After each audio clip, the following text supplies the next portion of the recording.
তখনই একটা ছেলে এসে যারাকে পিছন থেকে জড়িয়ে ধরে বলে, জান কেমন আছো, কতদিন পর তোমাকে পেলাম।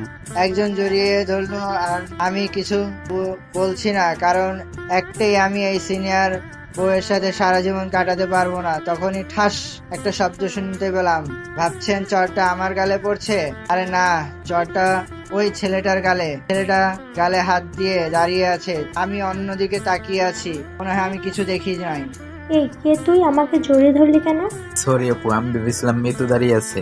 আপু আমাকে মাফ করে দিন প্লিজ আপু। তুমি সিফাত? হ্যাঁ আপু, আমি শিফাত। মিতুকে আমি ভালোবাসি আর মিতু আমাকে। মিতু এখন আমাদের বাসায় থাকে না, তুমি জানো না? আর তুমি মিতুকে চেনো না? যাকে দেখবে তাকেই জড়িয়ে ধরবে? সরি আপু, এমনটা আর হবে না, এই কান ধরলাম, এইবারের মতো ক্ষমা করে দেন। ঠিক আছে, যাও।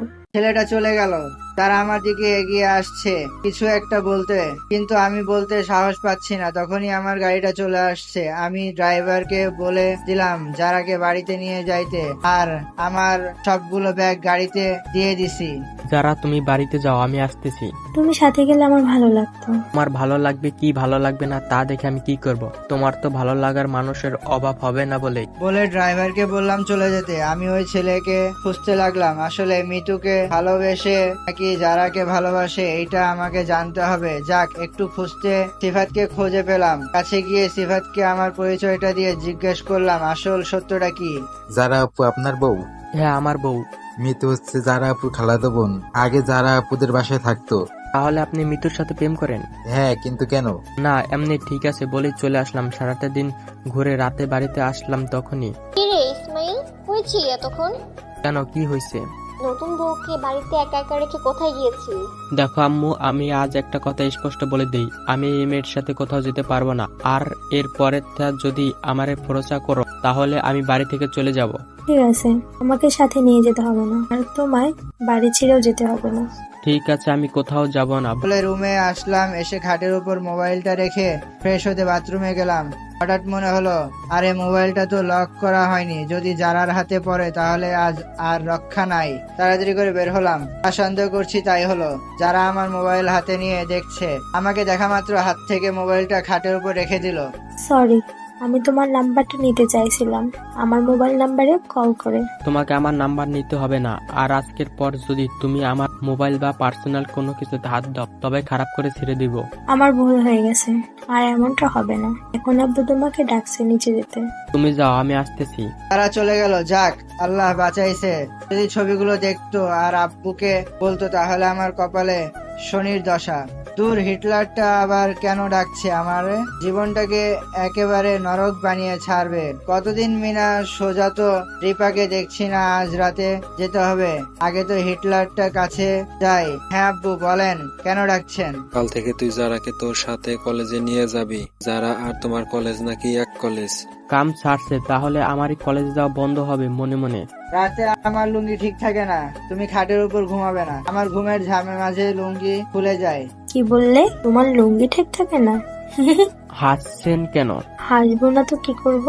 এমন কথা বলছো, না হেসে পারলাম না। দেখো এখন আমার রাগ হয়েছে, কিন্তু যাও নিচে গিয়ে ঘুমাও। জি না, আমি খাটে ঘুমাবো। আর কয়েকদিন পর বাবা হবে, এখনো যদি লুঙ্গি খুলে যায় তাহলে তুমি বড় হবে কবে একটু শুনি। বাবা হব কিভাবে? তোমাকে তো বউ হিসেবে স্বীকারই করি না। তুমি বলো, আমি কি করলে তুমি আমাকে বউ হিসেবে স্বীকার করবো? কোনো কিছু করা লাগবে না, তুমি আমার জীবন থেকে চলে যাও, তাহলে তুমি যা চাইবে আমি তা দিব। জীবন থেকে যেতে পারবো না। তাহলে বউ হিসেবে মেনে নিব না। এখন বের হব, তুমি শুয়ে থাকো, আব্বুকে কিছু বলবে না। রাত 10টা বাজে, এখন তুমি কোথায় যাবে? বলছি না কোনো প্রশ্ন করবে না, যদি করো খবর আছে। এই বলে চলে আসলাম নাইট ক্লাবে। অনেকদিন পরে আসছি। রিপা, সোজা তো মিনা, সবার সাথে অনেকদিন পরে দেখা হলো। ওদের সাথে আড্ডা দিতেছি। আমি ড্রিঙ্কস করি না, কিন্তু আজ ওদের পাল্লায় পড়ে ড্রিঙ্ক করলাম। রাত 1টা বাজে রিপা আমাকে ওর গাড়িতে করে বাড়ির সামনে নিয়ে আসছে। আমি ঠিক করে দাঁড়াতে পারছি না। ইসমাইল, তুই যাবি কি করে? মাতাল মাতাল কণ্ঠে রিপার হাতে আমার মোবাইল দিয়ে বলছি, এখানে সিনিয়র নামে একটা নাম্বার আছে, কল করে বল ইসমাইল নিচে দাঁড়িয়ে আছে, তুই একে নিয়ে যা। রিপা কল করতে দেরি হলো, কিন্তু আমার সিনিয়র বউ আসতে দেরি করেনি। চলে এসে যারা এসে দেখে আমি রিপার কাঁধের উপর ভর দিয়ে দাঁড়িয়ে আছি। কি হয়েছে ওর? কিছু না, এই প্রথম ড্রিঙ্কস করেছে আজ, তাই একটু এমন দেখাচ্ছে। দেন আমার কাছে। আমি ওকে রুমে নিই। আপনাকে এর আগে এই বাড়িতে দেখিনি তো। কে আপনি? আমি ইসমাইলের স্ত্রী। ইসমাইল বিয়ে করেছে? আমাকে বলেনি তো। হঠাৎ করে সব হয়ে গেছে। ঠিক আছে, আপনি যান। আর আপনাকে ধন্যবাদ ইসমাইলকে বাসায় অবধি এনে দেওয়ার জন্য। আমি ওদের কথাগুলো শুনছি কিন্তু বুঝতে পারছি না। আমাকে যারা আর কাদের সাথে করে রুমে নিয়ে এসে খাটের উপর শুয়ে দিল। আমি ঘুমিয়ে গেছি। সকালে ঘুম থেকে উঠে দেখি আমার বুকের উপর যারা শুয়ে আছে। আজ আর খাটের উপর থেকে ফেলে দিলাম না। ডাকতে আমাকে আরো শক্ত করে জড়িয়ে ধরছে। এদিকে আমার অবস্থা খারাপ হতে লাগলো। তখনই ওর কপালে একটা কিস করলাম, সাথে সাথে সজাগ হয়ে গেছে। তুমি কি ভাবছো আমি ঘুমিয়ে গেছি? আমাকে কিস করলে কেন? কখন করেছি তুমি স্বপ্নে দেখছো? সরো, এই বলে বাথরুমে চলে আসলাম। ফ্রেশ হয়ে নিচে গেলাম, নাস্তা করতেছি। দেবুজি, তুমি কি যারার প্রেমে পড়ে গেছো নি তো আবার? ভাবি তুমি যেন কি বলবে। ওকে আমি ভালোবাসবো, কিন্তু তুমি কোনো একটা উপায় বের করে দাও। আজ বিকেলে আমার ছোট্ট বোন আনিকা আসবে। তুমি ওকে বিয়ে করলে আমি যারাকে তাড়াতে সাহায্য করব। কিন্তু ও আমাকে বিয়ে করবে। আমি সব বলছি আনিকাকে, ও রাজি আছে। এখন তুমি রাজি হলেই হবে। তবে ও একটু বেশি মডার্ন, কেমন জানি ছোট ছোট কাপড় পরে। আব্বু মেনে নিবে ওকে? আমি ওকে সব শিখিয়ে দেব। বলো রাজি? সিনিয়র বউ থেকে মডার্ন বউ অনেক ভালো, অন্তত হারামদের কাছ থেকে বাঁচবো। ভাবি আমি রাজি, তবে আগে যারাকে এই বাড়ি থেকে তাড়াতাড়ি বের করতে হবে। কিন্তু এই কাজটা আমার উপর ছেড়ে দাও, দেখবে নিজে বাড়ি থেকেই চলে যাবে। যা করবে সাবধানে করবে। আব্বু যেন বুঝতে না পারে। যদি বুঝতে পারে তাহলে আমার সাথে তোমাকেও এই বাড়ি থেকে বের করে দেবে। তখনই আব্বু বলল, কি ভাবছো? আমি কিছু শুনিনি, সব শুনে গেছি। মনে মনে আমি ভাবছি, এই সেরেছে, এখন তো আমার সাথে সাথে আমার ভাবিকেও বের করে দিবে। বৌমার মুখের দিকে তাকিয়ে তোকে আজকের মতো ক্ষমা করে দিলাম। আর যদি কোনো দিন এই ছাই পোকা খেয়ে বাড়িতে আসিস, তাহলে ওই দিন শেষ খোলা থাকবে তোর জন্য বাড়ির দরজা। সরি আব্বু, এমন আর হবে না। মনে থাকলে ভালো হবে। ঠিক আছে, আমি যাব কলেজে। একটা কথা বুঝতে পারলাম না, আমি ড্রিঙ্ক করছি এই কথা আব্বু জানলো কি করে? আব্বুর জানার কথা ছিল না। নিশ্চয়ই সিনিয়র বউটা তো বলছে তারা আজ মজা দেখাবো। এখনই মহারানী একেবারে সেজে গুজে আসছে আমার আর বলছে, ইসমাইল, আমিও যাব কলেজে। যাক, কিন্তু আমাকে বলছো কেন? গতকাল কি বলছি তোর মনে নেই? যারাকে তোর সাথে নিয়ে যাবি আর নিয়ে আসবি, আর যেন না বলতে হয়। ঠিক আছে চলো, আমার দেরি হয়ে যাচ্ছে। যদি তুমি আজকে আব্বুকে বলে থাকো ড্রিঙ্কস করার কথা, তাহলে আজ তোমার পস্তাতে হবে। মনে মনে ভাবছি কথাগুলো। নাস্তা করে যা তোরা। নাস্তা করছি, আর যারা তুমি গেলে তাড়াতাড়ি আসবে, না হলে আমি চলে যাব। কলেজ ক্যাম্পাস থেকে কিছু খেয়ে নেব। এখন যাই আমি। হ্যাঁ যাও। ইসমাইল, তুই যারাকে কিছু কিনে খাইয়ে দিস ক্যাম্পাসে। কিছু বললাম না, সোজা এসে বাইকটা বের করলাম। দেখি মহারানী আজ একটা সাদা চুড়িদার পরছে। দেখতে আজ বড্ড বেশি সুন্দর লাগছে। সবকিছু ম্যাচিং করে পরছে। কপালে সাদা একটা টিপ, হাতে হালকা চুড়ি, কানে দুল। দেখতে ঠিক পরীর মতো লাগছে। বাইকে যাব আমরা? হ্যাঁ, আমি বাইক নিয়ে কলেজে যাব। কেন, কোনো সমস্যা তোমার? আমি আগে কখনো বাইকে উঠিনি তো, তাই জিজ্ঞাসা করলাম। এই, তুমি ভালো করে চালাতে পারো তো নাকি? না, পারি না। গেলে চলো, আর না গেলে দাঁড়িয়ে থাকো। যাবো তো। বলেই আমার বাইকের পিছনে উঠে বসলো আর আমাকে জড়িয়ে ধরলো। মনে হচ্ছে বাইকে বসছে না, ঘাড়ের উপর উঠছে। তোমার ঘরে আগেই উঠেছে, নতুন করে আর কি উঠবো? নাও, এই হেলমেট পরো। কেন? তাহলে তুমি কি করবে? আমার পড়া লাগবে না, কারণ তোমার কিছু হলে আব্বু আমাকে বাড়ি থেকে বের করে দেবে। এখন কম কথা বলো, একটু বসো। আমি বাইক চালাচ্ছি। যারা আমাকে জড়িয়ে ধরে আসে, একটাও ব্রেক মারিনি, কারণ কোনো ইন্টারেস্ট নাই ওর প্রতি আমার। আচ্ছা, তুমি কি আব্বুকে বলছো আমি রাত্রে ড্রিঙ্কস করে বাড়িতে আসছি? আব্বু নিজে তোমাকে দেখেছে রাতে। যখন তোমাকে নিয়ে আমি রুমে যাইতেছি তখনই আব্বু দেখেছে। আর আমি আব্বুকে বলেছি তুমি ভুল করে খেয়ে ফেলেছো, তাই কিছু বলেনি। যদি বলতে তাহলে আজ তোমার 12টা বাজতো। তুমি কেমন 12টা বাজাতে? আর তুমি আমাকে কতটা ভালোবাসো তার প্রমাণ আমি আজ পেয়ে গেছি। নামো। কিন্তু কলেজ তো আরো দূরে। জানি না, কিন্তু তোমাকে নিয়ে কলেজে ঢুকতে পারবো না। কিন্তু কেন? তোমাকে কৈফিয়ত দিতে পারবো না। যেটা বলছি সেটা করো। আর রোজ এখানে নামিয়ে দেব। যাওয়ার সময় এখানে দাঁড়িয়ে থাকবে। তোমাকে এখান থেকে বাসায় নিয়ে যাব। যারা কোনো কথা বলেনি, হেলমেটটা আমার হাতে দিয়ে সোজা হেঁটে চলে গেল। আমি কলেজে আসলাম আজ প্রায় 1 মাস পরে আসলাম। সবার সাথে অনেকটা আনন্দ করছি। একটু পর দেখি যারা কলেজে আসছে আর এক এক করে সব ছেলেরা ওর দিকে তাকিয়ে আছে। আর কয়েকটা সিনিয়র ভাইয়েরা যারার দিকে ফুল দিয়ে যাচ্ছে। তখনই এই ইসমাইল, শোন, তোর সাথে আমার একটা কথা আছে। কি কথা বলো?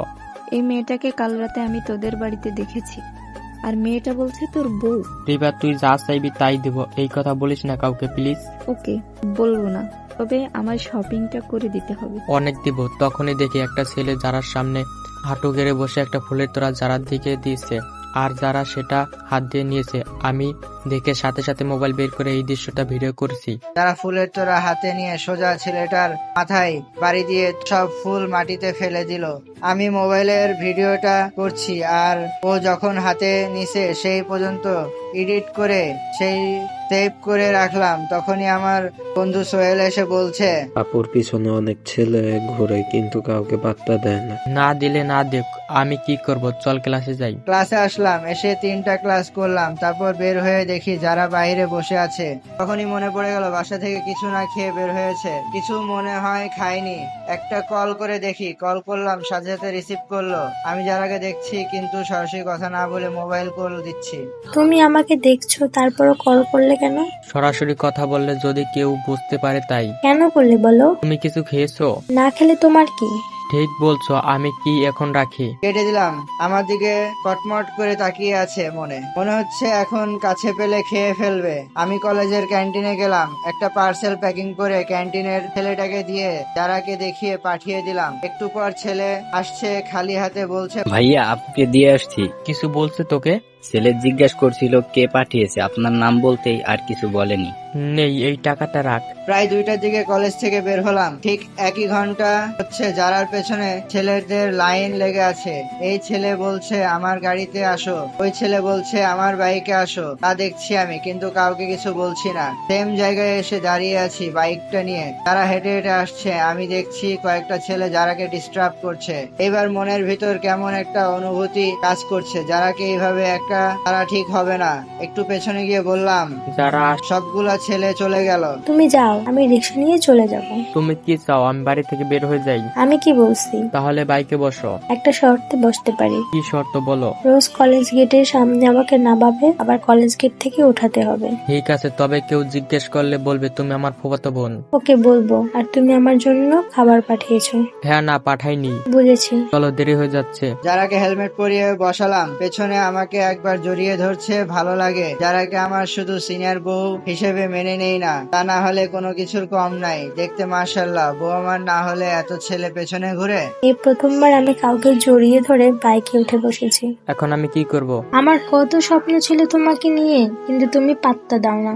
নামো, বাসায় চলে এসেছি। তারা নেমে হেলমেটটা আমার হাতে ধরিয়ে গালে একটা কিস করে দৌড়াইয়া বাসায় ভিতরে চলে গেল। আর আমি বাইকটা রেখে ওর পিছন পিছন ভিতরে গেছি। তখনই অনিকা এসে আমাকে জড়িয়ে ধরলো। যারার সামনে অনিকা আমাকে জড়িয়ে আছে, আমি অনিকার কিছু বলছি না, বরং আমি অনিকাকে জড়িয়ে ধরছি। একটু পর দুজনকে ছেড়ে ধরলাম। তোমায় কতদিন পর দেখছি। এতদিন আসেনি কেন? পরীক্ষা ছিল। তুমি আগে আসলে কি এই সিনিয়র মেয়েকে বিয়ে করতে হতো? সমস্যা নেই, আবার তোমার সাথে আমার বিয়ে। হ্যাঁ, ঠিক বলছো, আমি তোমাকে আবার বিয়ে করব এই সিনিয়র বউকে তাড়িয়ে। কথাগুলো যারার সামনে বললাম। যারার ফর্সা চেহারার মলিন করে চলে গেছে। অনিকা, আমি এক রুমে যাব ফ্রেশ। অনিকা, আমি এখন রুমে যাব ফ্রেশ হয়ে তোমাকে নিয়ে মুভি দেখতে যাব বলে রুমে চলে আসলাম। দেখি যারা খাটের উপর শুয়ে কান্না করছে। আমি কিছু বলিনি, বাথরুমে চলে গেলাম। 20 মিনিট পর ফ্রেশ হয়ে বের হলাম, দেখি যারা রুমে নেই। কি হলো, গেল কই? যেখানে খুশি সেখানে যাক, আমার কি বলে একটু শুয়ে পড়লাম। কখন ঘুমিয়ে গেছি মনে নেই। ঘুম ভাঙছে দুজনের কথোপকথনে। আমি চোখ খুলে দেখছি আনিকা রুমে আসছে চাইছে, কিন্তু যারা রুমের ভিতরে আসতে দিচ্ছে না। দেখেন, ইসমাইল ঘুমাচ্ছে, এখন আপনি যান। আমার সাথে ইসমাইল মুভি দেখতে যাবে? এখন কি ডাকতে হবে? আমার স্বামী আপনার সাথে যাবে কেন? কি বলেন, আপনার স্বামী? না হেসে পারলাম না। কয়েকদিন পরে আমাকে বিয়ে করবে ইসমাইল। তখন নিচে কি বলেছিল মনে আছে, নাকি মনে করে দিতে হবে? দিনের বেলা স্বপ্ন না দেখাই ভালো, কারণ ইসমাইল আমাকে ভালোবাসে কিন্তু প্রকাশ করে না। তবে একদিন ঠিকই প্রকাশ করবে। যারা তুমি কি বলছো? আমি তোমাকে ভালোবাসি? হা হা হা। হাসালে আমায় শুনে। তুমি আমাকে নিয়ে এমন ধারণা করবে না, বুঝলে? তাহলে তুমি কি মনে করো আমি তোমাকে ভালোবাসি? এটা ভুল ভাবনা। আচ্ছা, তুমি এই মেয়েটার জন্য আমার সাথে এমন করছো কেন? এই মেয়েটাকে আমি বিয়ে করব তোমাকে তাড়িয়ে। আমি থাকতে তা কোনোদিন সম্ভব হবে না। তোমাকে বের করে তারপর বিয়ে করব আমরা দুজন। চলো অনিকা, আমরা মুভি দেখতে যাই। বলে চলে গেলাম।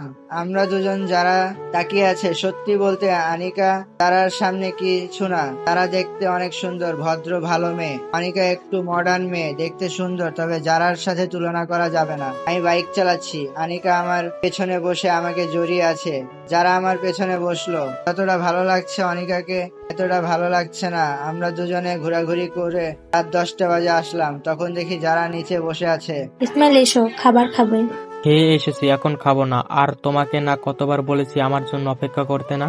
তুমি তো জানো তুমি না খেলে আমি খাই না। আচ্ছা তুমি রুমে যাও, আমি আসছি। তোমাকে কি বলেছি আমার জন্য অপেক্ষা করতে? তখনই অনিকে আমার গালে একটা কিস করে চলে গেল। আর যারা তাকিয়ে দেখছে আমি রুমে চলে আসলাম। একটু পর যারা রুমে এসে দেখে আমি শুয়ে আছি, তখনই ইসমাইল একটা কথা বলবো? শুনছি, বলো।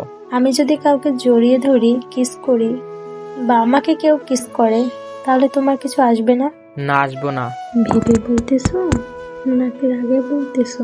ভেবে বলছি। ঠিক আছে, তাহলে ভালো। আমিও কারোর সাথে প্রেম করব, জড়িয়ে ধরবো, কিস করব। যে আমার জন্য কত ছেলে পাগল দেখবো, ওর তোমার সত্যি কিছু হবে না? যা খুশি করো, আমার কিছু হবে না। বলে মোবাইলটা খাটের উপর রেখে বের হয়ে আসলাম। আর মনে মনে ভাবলাম, যারা কি সত্যি কারোর সাথে এমন করবে? আমি কেন জানি এই সিনিয়র মেয়েটার প্রেমে পড়ে যাচ্ছি। এই মোবাইল কই আমার? কাম সারছে, মোবাইল খাটের উপর ফেলে আসলাম। যদি যারা ভিডিওটা দেখে ফেলে, রুমে এসে দেখি যারার হাতে আমার মোবাইল। আর বুঝার বাকি রইলো না, মনে হয় ভিডিওটা দেখে ফেলছে। তুমি এমন, আমি ভাবতেও পারিনি। কি করলাম আবার? তুমি সবকিছু বুঝেও না বোঝার ভান করছো। যা বলবে সোজাসুজি বলো। কলেজের মাঝে ছেলেটা আমাকে ফুলের তোড়া দিয়েছিল, তুমি সেটাও ভিডিও করছো। হ্যাঁ করছি, তাতে কি হয়েছে? কিছু না ইসমাইল, আমি তোমাকে অনেক ভালো বুঝতাম আর বিশ্বাস করতাম। ভাবছি তুমি হয়তো আমার সাথে দুষ্টুমি করছো, হয়তো আমাকে ট্রাই করে দেখছো আমি তোমার আচরণে তোমাকে ছেড়ে যাই কিনা। কিন্তু আজ বুঝলাম তুমি সত্যিই চাইছো আমি যেন তোমাকে ছেড়ে চলে যাই। কথাগুলো বলছে আর কান্না করছে। এই প্রথম যারার কান্নাগুলো আমার মন জানি লাগছে, বুকের ভেতর তোলপাড় করে দিয়েছে। না, এমন হলে চলবে না। ও কান্না করলে আমার কি? ওকে বিদায় করতে পারলে আমি বাঁচবো আমিদের কাছ থেকে। করছি, কি হয়েছে এখন? সবটা ভিডিও করলে কেন? করেছিলাম ইচ্ছা করে, একটু শেপ রাখছি। তুমি কি চাইছো আমি তোমার লাইফ থেকে চলে যাই? হ্যাঁ, তা তো কবে ধরে যাচ্ছি। ঠিক আছে, চলে যাব, তবে আরো 2টা মাস আমাকে তোমার সহ্য করতে হবে। 2 মাস কেন? কাল সকালে চলে যাও। চলে যেতাম যদি আব্বু অসুস্থ না হতো। কি হয়েছে তোমার আব্বুর? তোমাকে বলার কোনো প্রয়োজন মনে করি না। মাত্র 2টা মাস আমাকে কষ্ট করে সহ্য করো। তুমি কি ভাবছো তোমার সাথে আমার বিয়ে হতো? কোনোদিন হতো না। কোন ঘটনা, তার কারণটা কি জানতে পারি? মনে আছে তোমার? রাস্তায় দাঁড়িয়েছিলাম, একটা ছেলে আমাকে জড়িয়ে ধরেছিল পেছন থেকে। হ্যাঁ, মনে আছে। ওই ছেলেটা তার বন্ধুদের নিয়ে আমাদের বাড়িতে এসে আব্বুকে হুমকি দিয়েছিল, আমাকে যদি তার সাথে বিয়ে না দেওয়া হয় তাহলে আমাকে তুলে দিয়ে যাবে। তাই আব্বু কোনো দিশা না পেয়ে তোমার আব্বুর সাথে কথা বলে, তারপর তোমার আব্বু আমার সাথে তোমার বিয়ে দেওয়ার কথা বলে আমাদের বিয়েটা হয়। প্রথমে আমি না বলেছিলাম, কিন্তু আব্বু বলেছে তুমি অনেক ভালো, 1 বছরের ছোট বড় তাতে কিছু হবে না। কিন্তু পরে ছেলেটাকে আমি জিজ্ঞেস করেছি, সে তো বলেছে তোমার বোনকে ভালোবাসে। আমার কোনো বোন আমাদের বাড়িতে থাকেনি বলেছে, কারণ সে জানতে পারছে তুমি আমার হাজবেন্ড। তাই হবে হয়তো। আমি এখন ঘুমাবো। চাদর আর বালিশ নিয়ে কই যাচ্ছ? ভয় নেই, বাইরে কোথাও যাব না, ফ্লোরে ঘুমাবো। 5 ফ্লোরে শুইছো কেন? এটার উপর শুইলে তোমার সমস্যা হয়, আমি বুঝতে পারি। ফ্লোরে অনেক ঠান্ডা, তোমার শরীর খারাপ হবে। বলে হোক, তাতে তোমার কি? ঠিক বলেছো, আমার কিছু না। এই বলে খাটের উপর শুয়ে পড়লাম। একটা কথা রাখবি ইসমাইল? বলো, কি কথা? ভিডিওটা তোমার আব্বুকে দেখিও না, কারণ তোমার আব্বু আমাকে অনেক ভালোবাসে। আমি সত্যি বলছি, 2 মাস পর চলে যাব। ঠিক আছে, দেখবানে। তবে তুমি কিন্তু 2 মাস পরে চলে যাবে। চলে যাব বলছি, চলে যাব, আর কোনোদিন তোমার সামনে আসবো না। তুমি গেলে আমি অনামিকাকে বিয়ে করতে পারবো বলেই ঘুমিয়ে পড়লাম।